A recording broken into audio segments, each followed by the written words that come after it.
Circulatory సిస్టంలో last concept blood vessels, రక్తనాళాలు. So ఇప్పటి వరకు సర్క్యులేటరీ సిస్టంలో మనం blood and heart structure two concepts కంప్లీట్గా చూసాం. ఇప్పుడు మూడో కాన్సెప్ట్ బ్లడ్ వెజల్స్, రక్తనాళాలు. సో ఆ రక్తం అనేది గుండె నుంచి శరీర భాగాలన్నిటికీ సరఫరా జరగాలి. శరీర భాగాల నుంచి మళ్ళీ అదే రక్తం గుండెకి రావాలి. చెడు రక్తం గుండెకి వచ్చి గుండె నుంచి మళ్ళీ మంచి రక్తం శరీర భాగాలకు వెళ్ళాలి.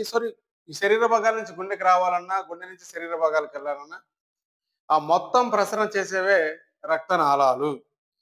దీన్ని బేసేసుకొని మొత్తం శరీరం అంతా కూడా ఒక ప్రసరణ వ్యవస్థను ఏర్పరిచేవే రక్తనాళాలు. దాంట్లో భాగంగా రక్తనాళాలు ఎన్ని రకాలు? First point, types of blood vessels. So there are three types of blood vessels. అంటే మూడు రకాల రక్తనాళాలు ఉంటాయి. అందులో ఫస్ట్ వన్ వెయిన్స్, సిరలు. ఇంగ్లీష్లో ఏమంటాం? వెయిన్స్, తెలుగులో సిరలు. సెకండ్ వన్ ఆర్టరీస్, అంటే ధమనులు. ధమనులు. థర్డ్ వన్ క్యాపిలరీస్, రక్తకేశ నాళికలు. సో ఇప్పుడు చెప్పండి sir, first question, types of blood vessels, రక్తనాళాలు ఎన్ని రకాలు? మూడు రకాలు. ఫస్ట్ ఇంగ్లీష్లో చెప్పండి, veins. Second one arteries. Third one capillaries. తెలుగులో చెప్పండి, సిరలు, ధమనులు, రక్తకేశ నాళికలు. ఇప్పుడు వీటి మధ్య ఉన్నటువంటి డిఫరెన్సెస్. సిరలు అంటే ఏంటి? వేటిని సిరలు అంటాం? ఏ రకమైన రక్తం ఉంటుంది? తర్వాత ఎన్ని పొరలతో ఏర్పడి ఉంటుంది? రక్తాన్ని ఎక్కడి నుంచి ఎక్కడికి సరఫరా చేస్తాయి? తర్వాత అందులో ఉన్న పొరలను ఏమంటాం? ఎక్కడెక్కడ పెద్ద పెద్ద సిరలు ఉంటాయి, ఎక్కడ చిన్న చిన్న సిరలు ఉంటాయి, లేక ఎక్కడ పెద్ద పెద్ద రక్తనాళాలు ఉంటాయి, ఎక్కడ చిన్న చిన్న రక్తనాళాలు ఉంటాయి. ఈ విధమైనటువంటి పాయింట్స్ మొత్తాన్ని మనం డిఫరెన్సియేషన్ లో టేబుల్ రూపంలో చెప్తాను. అయితే ఆ టేబుల్ రూపంలో మూటికి మీరు అందరూ ఇప్పటి వరకు రెగ్యులర్గా ఏం చదువుతారంటే, సిరలు, ధమనులు, రక్తకేశ నాళికల మధ్య టేబుల్ వేసేసుకోను, లేకపోతే కొందరైతే అసలు టేబుల్ లేకుండా డైరెక్ట్ గా సిరల గురించి చదవటం, ధమనుల గురించి చదవటం, రక్తకేశ నాళికల గురించి 1 by 1 చదివేసి బై హార్ట్ చేసేవాళ్ళు. అది క్లారిటీ ఉండదు, ఏమి ఉండదు, చచ్చిపోతున్నాం అంతే. ఇంకొంచెం మెరుగైన వాళ్ళు ఏం చేస్తారు, ఆ మూటిని కలిపి టేబుల్ లాగా రాసుకుని చదువుతారు. అది కూడా కొంచెం బెటరే. కానీ దానికన్నా ముందు అసలు ఏవి సిరలు అవుతాయి, ఏవి ధమనులు అవుతాయి, ఏవి రక్తకేశ నాళికలు అవుతాయి ఒక ఫిగర్ రూపంలో చెప్పాలి. మనం ఈజీగా గుర్తుపెట్టుకోవాలంటే ఒక డయాగ్రామాటిక్ గా కంప్లీట్ ఇన్ఫర్మేషన్ మనకు వచ్చి ఉండాలి. అంతేగాని బుక్ ఇచ్చేసి బుక్ లో బై హార్ట్ చేయమని కానీ, లేదో చెప్పింది ఏదో చెప్పేసి మీరు చదువుకోమని చెప్పడం కానీ అది కరెక్ట్ గా మనకు అర్థమయ్యే అంశం కాదు. సో నేను ఇక్కడ మీకు ఏం చేస్తానంటే, అసలు ధమనులు తీసేయి, సిరలు తీసేయి, టేబుల్ తీసేయి. ముందు అసలు ఎవరు ధమని, ఎవరు సిరలు, ఎవరు రక్తకేశ నాళికలు అనేది ఒక డయాగ్రామాటిక్ గా బొమ్మ రూపంలో చూపిస్తాను. ఆ బొమ్మ ఒకటి అర్థం చేసుకోండి.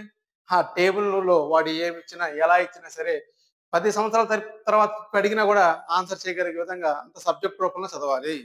అందుకే బై హార్ట్ చేయొద్దు, తెలియకుండా చదవద్దు. ప్రతి కాన్సెప్ట్ ని సబ్జెక్ట్ తెలుసుకొని చదవండి. అందులో భాగంగా మీకు ఈ 3 రకాల రక్తనాళాల గురించి ఒక డయాగ్రామాటిక్ గా సింపుల్ గా చూపిస్తాను. ఆ డయాగ్రామాటిక్ రూపాన్ని బాగా గుర్తుపెట్టుకోండి. సో ఆ డయాగ్రామాటిక్ రూపంలో గుర్తుపెట్టుకోవడం కోసం ఫస్ట్ నేను ఏం చేస్తానంటే హార్ట్ డయాగ్రామ్ గీద్దాం. Okay, ready? రైట్. ఇప్పుడు ఫస్ట్ హార్ట్ లోకి వెళ్దాం. గుండె. రైట్. ఇది మీకు ముందుగా చెప్పినట్టు హార్ట్ స్ట్రక్చర్ చెప్పినట్టుగానే ఇది గుండెలో భాగాల గురించి, గుండె గురించి. సో మళ్ళీ ఒకసారి గుర్తు చేస్తున్నాను, ఆల్రెడీ గుండె చెప్పినా కాబట్టి ఆల్రెడీ కంప్లీట్ గా హార్ట్ యొక్క external structure, heart internal structure, కర్ణికలు, జఠరికలు అన్నిటి గురించి డీటెయిల్ గా మాట్లాడుకున్నాం దాని ముందు కాన్సెప్ట్ లో. సో ఇప్పుడు మళ్ళీ ఒకసారి రఫ్ గా గుర్తు చేద్దాం. తెలుగు మీడియంలో చెప్పండి. పైన ఉన్నటువంటి 2 గదులు కర్ణికలు, కింద ఉన్న 2 గదులు జఠరికలు. కుడి కర్ణిక, కుడి జఠరిక. ఎడమ కర్ణిక, ఎడమ జఠరిక. That means right part, left part of the heart. The upper 2 chambers are called as auricles. The lower 2 chambers are called as ventricles. కర్ణికలు, జఠరికలు. అయితే మీ అందరికీ తెలుసు, ఓవరాల్ గా శరీర భాగాల నుంచి రక్తం గుండెకి వచ్చి మళ్ళీ ఎక్కడ ప్యూరిఫై చేయబడుతుంది? ఊపిరితిత్తుల్లో ప్యూరిఫై చేయబడి మళ్ళీ గుండెకి వెళ్తుంది. ఇప్పుడు గుండెలో ఉన్నటువంటి మంచి రక్తం ఎక్కడికి వెళ్ళాలి? శరీర భాగాలకు వెళ్ళాలి. జనరల్గా మాట్లాడదాం. గుండెలో ఉన్నటువంటి మంచి రక్తం అంటే ఆ మంచి రక్తం నథింగ్ బట్ ఏంటంటే మన శరీర భాగాలు సబ్జెక్ట్ మాట్లాడదాం కాసేపు. శరీర భాగాల్లో మనం ఆక్సిజన్ వినియోగించుకోవటం వల్ల ఆక్సిజన్ వల్ల శక్తి ఏర్పడి మనకు వ్యర్థంగా కార్బన్ డైఆక్సైడ్ ఏర్పడుతుంది. ఆ కణాల్లో ఏర్పడినటువంటి కార్బన్ డైఆక్సైడ్ కణాల్లో ఉండకూడదు, ఆ వ్యర్థాన్ని బయటికి పంపించేయాలి. ఆ పంపించాలనుకున్నప్పుడు ఏం జరుగుతుంది అంటే మళ్ళీ రక్త ప్రసరణ ద్వారా మళ్ళీ గుండెకి వచ్చి గుండె నుంచి ఊపిరితిత్తులకు వెళ్తుంది. మళ్ళీ ఆ ఊపిరితిత్తులో చెడు రక్తం కాస్త మంచి రక్తంగా మారి మళ్ళీ శరీర భాగాలకు రావాలి. సరే అది వేరే ప్రాసెస్. మనం రెస్పిరేటరీలో క్లియర్గా చూసాం. దీనికన్నా ముందు బ్లడ్ సర్క్యులేషన్ చూసాం, బాగానే ఉంది. ఇప్పుడు అసలు గుండె నుంచి మంచి రక్తం, గుండెలో ఇప్పుడు మంచి రక్తం ఉంది. ఏ రక్తం? మంచి రక్తం ఉంది. ఏ ఏ గుండెలో ఏ గదిలో కూడా? ఎడమ జఠరిక. తెలుగులో చూడండి, ఎడమ జఠరిక. Left ventricle. Left ventricle is having the pure blood. Right now, the left ventricle is having pure blood. ఎడమ జఠరికలో ఇప్పుడు మంచి రక్తం ఉంది. మరి ఈ గదిలో ఉన్నటువంటి మంచి రక్తం శరీరంలో ఉన్నటువంటి అన్ని భాగాలకు సరఫరా జరగాలి. మళ్ళీ క్లారిటీగా ఏ ఒక్కడికో కాదు, పైన తల నుంచి కింద వేళ్ళలాగా ప్రతి ఒక్కడికి ఈ గుండెలో, అది కూడా ఈ గదిలో, ఎడమ జఠరిక గదిలో ఉన్నటువంటి ఈ రక్తం అనేది శరీర భాగాలన్నిటికీ సరఫరా జరగాలి. సరఫరా జరగాలంటే తీసుకెళ్లేవాడే రక్తనాళాలు అన్నమాట. రక్తనాళాలు అందరూ కలిసి ఇక్కడ ఉన్న మంచి రక్తాన్ని శరీర భాగాలకు తీసుకెళ్తాయి. మళ్ళీ అక్కడ ఉన్న చెడు రక్తాన్ని మళ్ళీ శరీర భాగాలకు గుండెకి తీసుకొస్తాయి. ఎవరు? ముగ్గురు కలిసి. ఎవరు ముగ్గురు? సిరలు, దమనులు, రక్తకేశనాళాలు ముగ్గురు కూడా ఈ ప్రాసెస్ లో పాల్గొనాలి. ఎక్కడెక్కడ ఎవరెవరు కలుస్తారో చూడటం ఇప్పుడు కాన్సెప్ట్. క్లియర్? ఇప్పుడు ఏం జరగదు, ఈ ముగ్గురు ఇన్వాల్వ్ అవ్వాలి. ఎక్కడ ఇన్వాల్వ్ అవ్వాలంటే ఇక్కడ ఎడమ జఠరికలో ఉన్నటువంటి మంచి రక్తాన్ని శరీర భాగాలకు తీసుకెళ్లి మళ్ళీ శరీర భాగాల నుంచి రక్తాన్ని మళ్ళీ గుండెకి తీసుకొచ్చే విధంగా ఈ ముగ్గురు కలిసి పనిచేయాలి. అయితే ఎవరెవరు ఎక్కడెక్కడ కలుస్తారు, ఎవరెక్కడ ఏమేమి పనిచేస్తారో క్లారిటీగా చెప్తాను. ముందు క్లారిటీగా లెసన్ వినండి. ఇప్పుడు కాన్సెప్ట్కి వెళ్దాం. కాసేపు దమన్లు, సీరలు అన్ని పక్కన పెట్టండి. ఇప్పుడు గుండెలో ఉన్నటువంటి మంచి రక్తాన్ని మనం శరీర భాగాలకు తీసుకెళ్దాము. శరీర భాగాల నుంచి చెడు రక్తాన్ని సెకండ్ స్టెప్ లో తీసుకుంటాం. రైట్? ఫస్ట్ స్టెప్ ఏంటంటే గుండెలో ఉన్నటువంటి మంచి రక్తాన్ని శరీర భాగాలు తీసుకెళ్ళాలి. ఇంగ్లీష్ మీడియంలో ఒక నిమిషం ఆగండి, తెలుగు మీడియంలో చెప్తూ ఉంటాను, తర్వాత ఒకసారి ఫైనల్గా ఇంగ్లీష్ మీడియం కూడా చెప్తాను, వెయిట్ చేద్దరు కానీ. రైట్? ఇప్పుడు గుండెలో ఉన్నటువంటి మంచి రక్తాన్ని ఒక ధమని ద్వారా బయటికి తీసుకెళ్తాము. ఇదే మహాధమని. మీ అందరికి ఆల్రెడీ ముందుగానే చెప్పుకున్నాం, ఇవన్నీ ఆల్రెడీ కాన్సెప్ట్ అయిపోయింది. సో ఎడమ జఠరిక లేక గుండెలో ఉన్నటువంటి మంచి రక్తాన్ని బయటికి, గుండె నుంచి బయటికి రక్తాన్ని తీసుకెళ్లేది ఎవరు?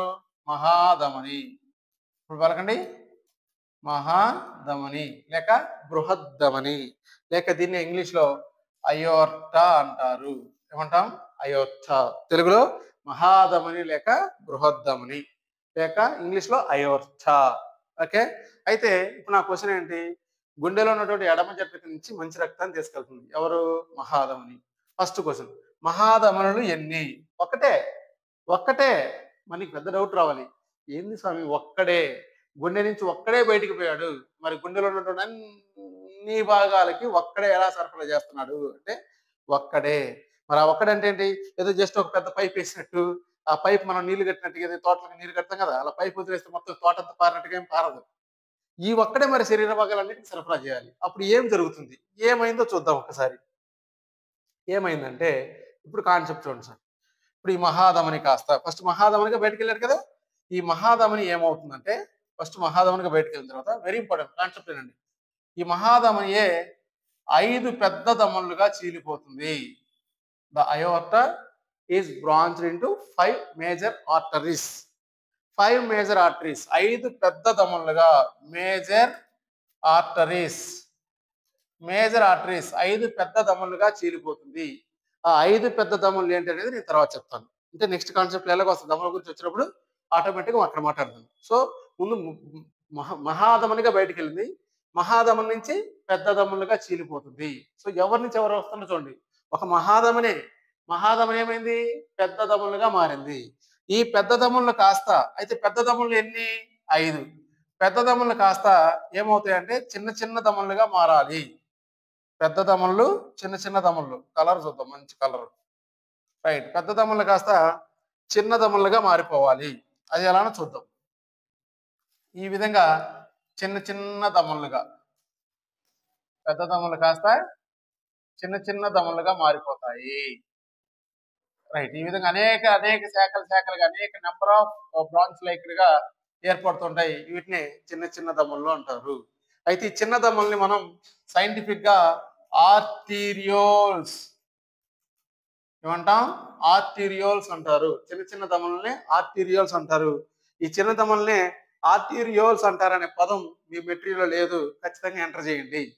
చిన్న ధమనులను ఆర్టీరియోల్స్ అంటారనే పదం మీ మెటీరియల్లో మెన్షన్ చేసి లేదు, ఇప్పుడు మీరు ఖచ్చితంగా నోట్స్ లో మెన్షన్ చేసుకోండి.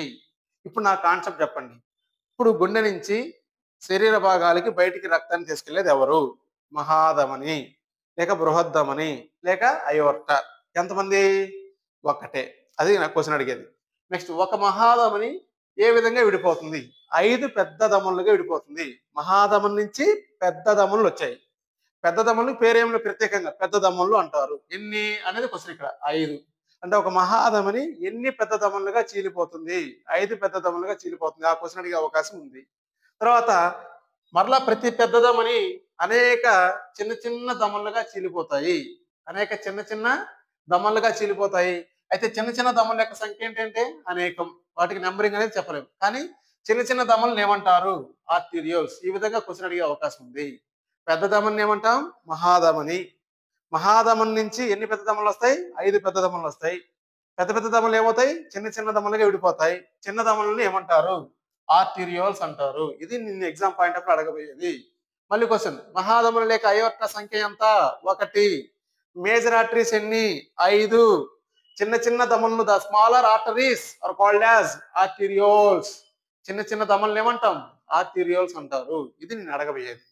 అంటే ఈ విధంగా ఒక్కడే బయట లోపల గుండె నుంచి మంచి రక్తం తీసుకెళ్ళాలి, కానీ వాడే అనేక రకాల శాఖలు విడిపోతాడు.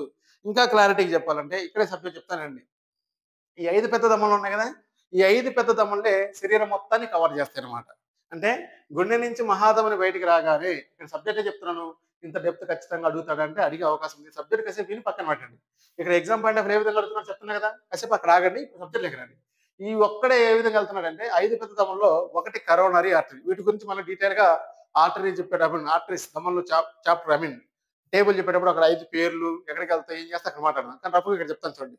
ఈ 5లో ఒకటోది వచ్చేసరికి కరోనరీ ఆర్టరీ, అంటే గుండె భాగాన్ని కవర్ చేస్తూ ఒక పెద్ద ధమని అయిపోతుంది మేజర్ ఆర్టరీస్ లో. రెండోది వచ్చేసరికి కెరటాయిడ్ ఆర్టరీ, అంటే ఏంటి? మెడ, తల ఈ భాగానికి ఒకటి వెళ్తుంది, అది కెరటాయిడ్ ఆర్టరీ. ఓకేనా? నెక్స్ట్ సబ్ క్లేవియన్ ఆర్టరీ, అంటే చేతులు, భుజాలు, ఛాతీ వాటన్నిటికీ ఒకడు వస్తాడు. గుండె భాగం మొత్తానికి ఒకడు, మెడ తలకు ఒకడు, 2, భుజాలు, చేతులు, ఛాతీకి ఒకరు, 3, తర్వాత అబ్డామిన్ పొట్టకు ఒకరు, 4, కింద కాళ్ళకు ఒకడు, 5. సరిపోయిందా? బాడీ అంతా కవర్ అయిందా లేదా? అటు ఒక్కడే వచ్చి 5 పెద్ద దమ్ములుగా విడిపోయి ఆ 5 5 ప్రాంతాలని ఆక్యుపై చేసి శరీరం మొత్తాన్ని కవర్ చేస్తారు. మళ్ళీ ఆ భాగాల్లో ఒక్కొక్క భాగంలో చుచ్చుకుపోవడం కోసం మళ్ళీ అనేక చిన్న చిన్న దమ్ములుగా చీలిపోతారు అనమాట. ఇది కాన్సెప్ట్. అయితే ఇక నేను ఎగ్జామ్ పాయింట్ ఆఫ్ ఏమవుతారు చూసుకున్నాం కదా. ఇప్పుడు చిన్న చిన్న దమనులు ఏమవుతాయి? ఈ చిన్న చిన్న దమనులే మరలా క్లారిటీగా రండి. చిన్న చిన్న దమనులే అనేక సన్నని రక్త కేశనాళికలుగా విడిపోతాయి. చిన్న చిన్న దమనులు మరలా అనేక సన్నని రక్త కేశనాళికలుగా విడిపోతాయి. Capillaries. The arterioles are divides into capillaries. So ఈ చిన్న చిన్న రక్త కేశనాళికలన్నీ దమనులన్నీ కలిసి రక్త కేశనాళికలుగా విడిపోతాయి. రక్త కేశనాళికలే క్యాపిలరీస్. క్యాపిలరీస్ క్యాపిలరీస్ తెలుగులో చెప్పండి, రక్త కేశ నాళికలు. ఇది కాన్సెప్ట్ అనమాట. ఇప్పుడు దమన్లో మహాధమని ఏదైతే ఉందో ఒకటి, దాని యొక్క మందం చాలా పెద్దగా ఉంటుంది, అంటే ఎక్కువ ఉంటుంది మందం, థిక్నెస్. కాబట్టి ఇక్కడ ఇప్పుడు మంచి రక్తం వెళ్తుంది. మంచి రక్తం అంటే ఏ వాయువు? ఆక్సిజన్ ఉంది కదా.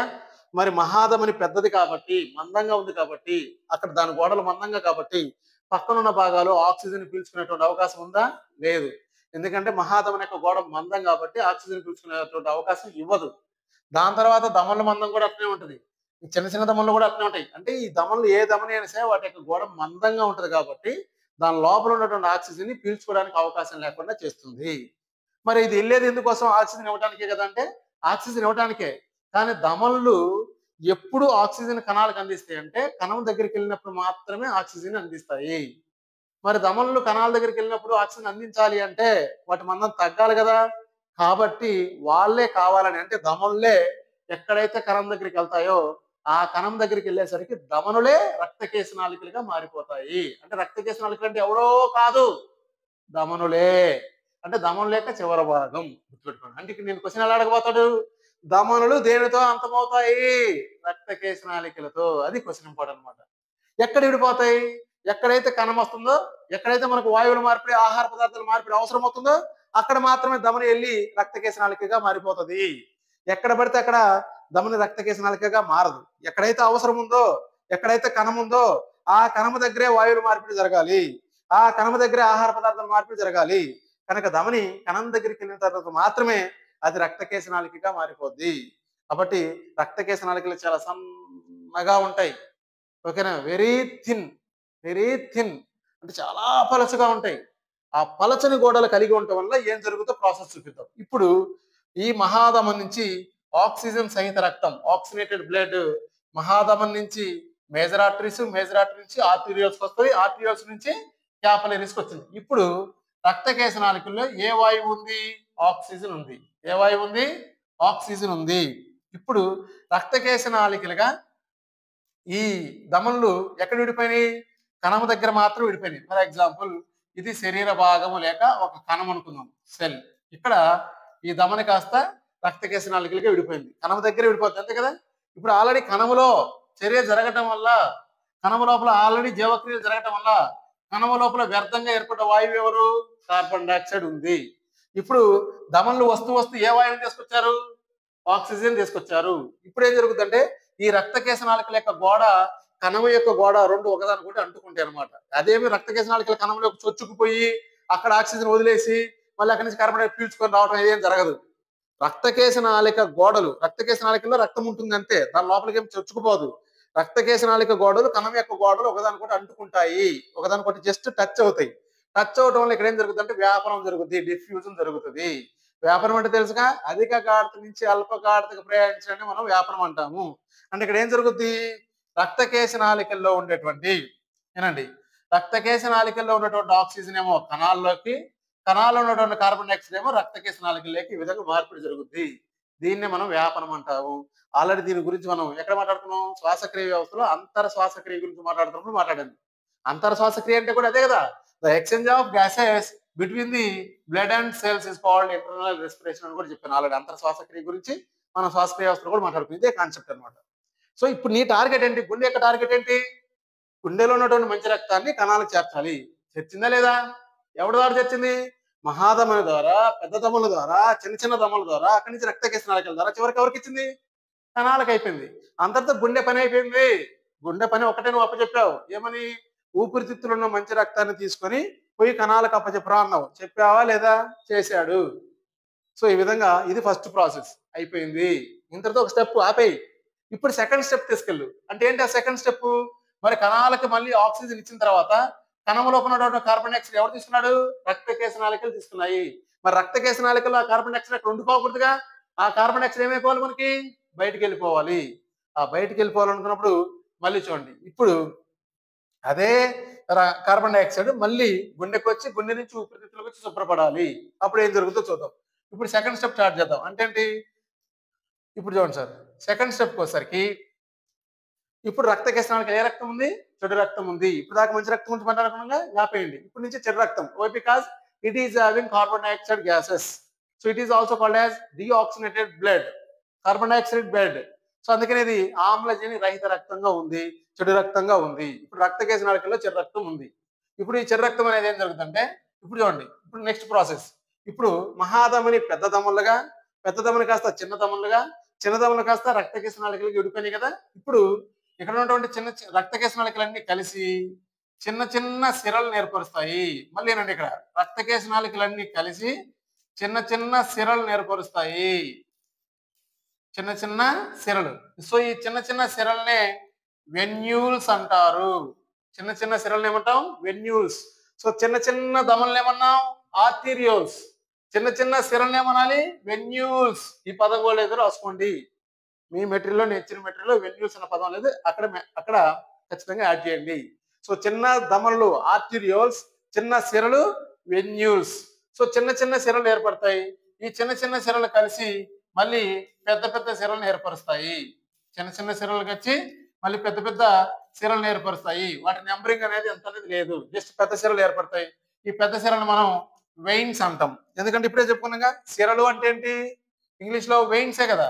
సో ఇదేం అవసరం లేదు, జనరల్ పెట్టి తెలిసిందే. సో వెన్యూల్స్, వెన్యూల్స్ నుంచి వెయిన్స్ వస్తాయి. సో వెయిన్స్ వచ్చినాయి, చిన్న చిన్న సిరల నుంచి పెద్ద సిరలు వచ్చినాయి. ఈ పెద్ద సిరల నుంచి ఇప్పుడు ఏనండి సార్, ఇప్పుడు వెరీ ఇంపార్టెంట్, ఈ పెద్ద సిరలన్నీ కలిసి రెండు మహాశిరలను ఏర్పరుస్తాయి. రెండు మహాశిరలను ఏర్పరుస్తాయి. సో మహాశిరలు ఇది వేనా కేవ్స్. మహాశిరలు అంటే తెలుగులో మహాశిరలు, ఇంగ్లీష్ లో వేనా కేవ్స్. సో వేనా కేవ్స్ సంఖ్య ఎంత? 2. సో ఈ మహాశిరల్లో అంటే ముందు రక్తకేశ నాళికలో ఉన్న చిన్న రక్తం చిన్న చిన్న సిరలకి, చిన్న చిన్న సిరల నుంచి సిరలకి, సిరల నుంచి మహాశిరలకి, మహాశిరల నుంచి మళ్ళీ గుండెకి వస్తుంది. ఏ రక్తం? చెడు రక్తం. మళ్ళా కుడి కర్ణిక నుంచి కుడి జఠరిక నుంచి ఊపిరితిత్తులు, మళ్ళీ ఊపిరితిత్తుల నుంచి శుభ్రపడటం, మళ్ళీ శుభ్రపడిన తర్వాత ఊపిరితిత్తులకు వచ్చింది కదా, ఊపిరితిత్తులకు వచ్చిన తర్వాత అదేమైతే ఆటోమేటిక్ గా శుభ్రం అవుద్ది. మళ్ళీ ఊపిరితిత్తుల నుంచి మంచి రక్తం ఎడమ కర్ణిక నుంచి ఎడమ జఠరిక, మళ్ళీ ఎడమ జఠరిక నుంచి మహాధమని, చిన్న చిన్న దమనులు, రక్తకేశ నాళికలు. మళ్ళీ ఈ విధంగా అక్కడికి వెళ్ళేసరికి మళ్ళీ ఏమవుతుంది? మళ్ళీ చెడు రక్తంగా మారటం, మళ్ళీ రక్తకేశ నాళికల నుంచి సిరలు, సిరల నుంచి పెద్ద సిరల నుంచి మళ్ళీ మహాశిరలు. ఈ విధంగా కంటిన్యూస్ ప్రాసెస్ లో జరుగుతూనే ఉంటుంది. ఇదే బ్లడ్ సర్క్యులేషన్. సో ఇక్కడ నువ్వు తెలుసుకోవాల్సింది దేని కోసం వచ్చావు? రక్తనాళాల కోసం వచ్చావు. ఎవరెవరు? సిరలు, దమనులు, రక్తకేశ నాళికలు. ఇప్పుడు దాకా నువ్వేమనుకున్నావు? సిరలు ఒక దారిని పోతాయి, దమనులు ఒక దారిని పోతాయి, రక్తకేశ నాళికలు ఇంకో దారిని పోతాయి అనుకున్నావు కదా. ఏ దారి లేదు. ముగ్గురు ఇంటర్లింక్డ్ అనమాట, ఒకరికొకరు అంతర్ సంబంధం కలిగిన వారే. ఇప్పుడు దీని మీద క్వశ్చన్ అడిగితే ఎలా వస్తాయో చూద్దాం ఒకసారి. రైట్, ఫస్ట్ పాయింట్, గుండెలో ఉన్నటువంటి మంచి రక్తాన్ని శరీర భాగాలకు సరఫరా చేసే రక్తనాళం ఏది? మహాధమని లేక బృహద్ధమని లేక అయోర్ట. నెక్స్ట్ క్వశ్చన్, మహాధమనులు ఎన్ని? ఒక్కటే. ఒక మహాధమని ఎన్ని పెద్ద దమనులుగా చీలిపోతుంది? 5 పెద్ద దమనులుగా చీలిపోతుంది. సో మేజర్ ఆర్టరీస్ ఎన్ని? 5. నెక్స్ట్, పెద్ద దమనులు కాస్త చిన్న దమనులుగా చీలిపోతాయి. చిన్న దమనులు ఏమంటారు? ఆర్టీరియోల్స్. పలకాలి, ఆర్టీరియోల్స్. చిన్న చిన్న దమనులు ఏమవుతాయి? రక్తకేశ నాళికలుగా విడిపోతాయి. సో నా ఫస్ట్ క్వశ్చన్, దమనులు దేంతో అంతమవుతాయి? రక్తకేశ నాళికలతో. సిరలు దేంతో మొదలవుతాయి? రక్తకేశ నాళికలతో. దమనులు సిరలను కలిపేది రక్తకేశ నాళికలు. చిన్న రక్తనాళాలు రక్తకేశ నాళికలు, పలచని రక్తనాళాలు రక్తకేశ నాళికలు. వాయువుల మార్పిడి జరిగేది రక్తకేశ నాళికల్లో, ఆహార పదార్థాల మార్పిడి జరిగేది రక్తకేశ నాళికల్లో. దమనుల కణం దగ్గరికి వెళ్ళగానే రక్తకేశ నాళికలు విడిపోతుంది. అదే కాన్సెప్ట్. మళ్ళీ చూడండి ఒకసారి, దమనులు దేంతో అంతమయ్యాయి? రక్తకేశ నాళికలు. సిరలు దేంతో మొదలయ్యాయి? రక్తకేశ నాళికలు. దమనుల సిరలను కలిపింది రక్తకేశ నాళికలు. ఈ ముగ్గురులో సన్ననిది రక్తకేశ నాళిక, పలచనిది రక్తకేశ నాళిక. మరి పెద్దది దమనులే. 3 రక్తనాళాల పెద్దది దమనులు, చిన్నవి రక్తకేశ నాళికలు, సన్ననివి రక్తకేశ నాళికలు, పలచనివి రక్తకేశ నాళికలే. వాయువుల మార్పిడి జరిగేది రక్తకేశ నాళికలోనే, ఆహార పదార్థాల మార్పిడి జరిగేది రక్తకేశ నాళికల్లోనే. మంచి రక్తం ప్రయాణించేది దమనుల్లో, చెడు రక్తం ప్రయాణించేది సిరల్లో. మరి మంచి చెడు రెండు ఎక్కడ? రక్తకేశ నాళికల్లో. రక్తకేశ నాళికలు చూసావా? ఒకేసారి మంచి రక్తం, ఒకేసారి చెడు రక్తం కూడా ప్రవహించేటువంటి రక్తకేశ నాళికలు కలిగి ఉన్నాయి. కేవలం చెడు రక్తం తీసుకునేది ఎవరు? సిరలు. ఓన్లీ మంచి రక్తం తీసుకొచ్చింది ఎవరు? దమనులు. క్లియర్.